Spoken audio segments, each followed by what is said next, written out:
بسم الله الرحمن الرحیم. عزیزان محترم، د روزې د اختتام په وخت کې چې یو خدا د زکات ادایګي وي چې بعضی خلک په روزه کې کوي، څوک په شعبان کې کوي، څوک په رجب کې کوي. تاسو ته علم دی چې دغه سي د رمضان په د آخر کې او بیا د اختر د مناسبت سره صدقه فطر چې ورته وي عید الفطر، دا د عید الفطر په سي حدیث مبارک کې راځي چې دام گویا دا صدقه فطر چې د دام پاغه روزه کې چې کم کمې بشه شوي وي، خدا نه خواسته د روزې په حالت کې شوي وي، په منځونو کې د سړی نه شوي وي، دا صدقه فطر چې کم دی د دې دا ورکول دا فائدہ کوي چې هغه سن نقصانات شوي وي نو دا گویا چې دا غي د پاره صدقه ده. الله رب العالمین د دې صدقې په برکت باندې هغه کسک او تهیان شوي وي نو الله رب العالمین ورته معاف کړي. عزیزان محترم، صدقه فطر چې کم دی دا په هر هغه چا باندې د دې ورکول واجب دي، څنګه چې یو سړی باندې زکات ورکول واجب دي. چا سره چې 52 تولې چاندي ده دا غي په قدر پیسې دي، هغه ټول باندې چې ده دا صدقه فطر ورکول چې ده دا د غوي د پاره ضروری دي او په کار د چې دا ورکی واجب دي. او زموږ علماء دی دې پوری لیکلي دي چې کچا سره مثلا نن سبا د لکونو روپو موبایل نه دي، په کور کې اضافي سامان دي، هغه سامان چې د روزمره ضرورتو کې نه راځي نو پکار دا چې ده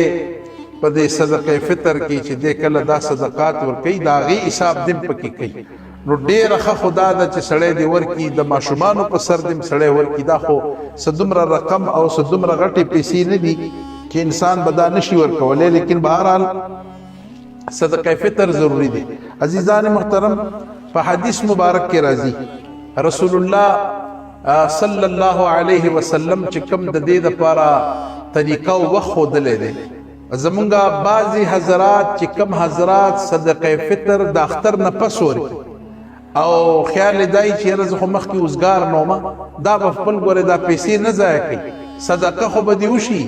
لیکن چې کم شی د حدیث د روح مطابق عمل دی هغه دا دی چې یدي سړی د اختر نه ورځ 2 ورځې مخکې ډېر څو ورځې مخکې دی ورکی او پکار دا چې د اختر نه دی مخکې ورکی. کله یو سړی نه دا ټول ورځې مس شوي نو بیا دته پکار دا چې د اختر د مانځنه مخکې ګوري چې د مانځل زی پکار دا چې د صدقه فطر ورکړي. د اختر نه رستو والا څه طریقه نشته، دا خو دې زیاتې کوي. خدا د چې صدقه فطر سړی د اختر د ورځو نه مخکې ورکی چې ستا کم سړی چې مستحق دی، عاجز دی، مسکین دی، چې دا غریب خو په دې باندې سکارو شي. عزیزان محترم، سکاله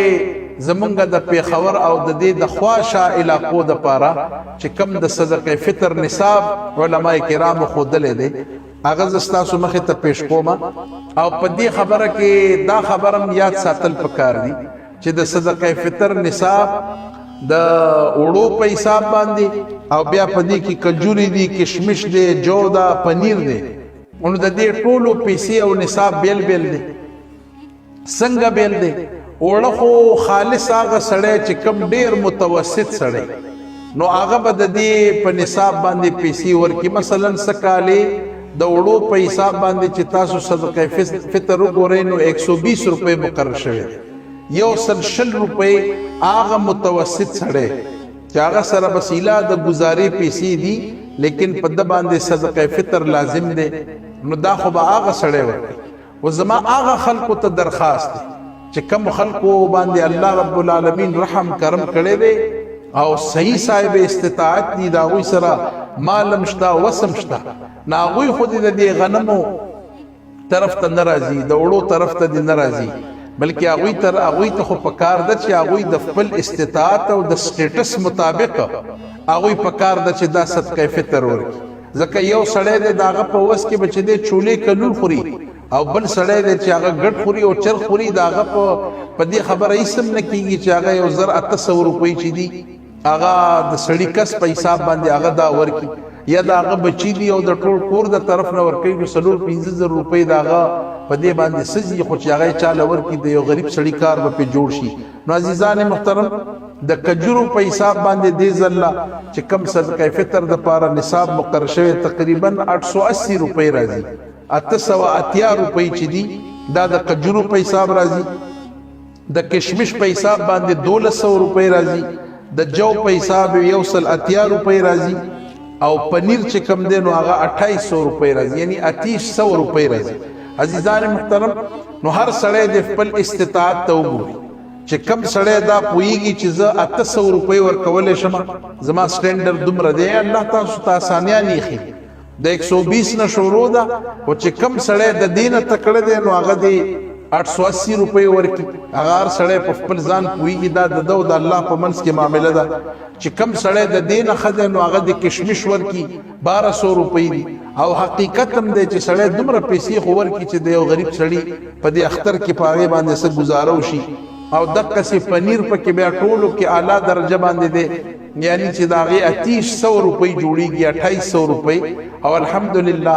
زمونږ په وروڼو خویندو کې داسې خلک شته دی چې د هغوی وس دومره م کېږي چې هغوی چاله ورکړي یو دا درخواست دی چې دا به زنانم ورکوي دا به سړیم ورکوي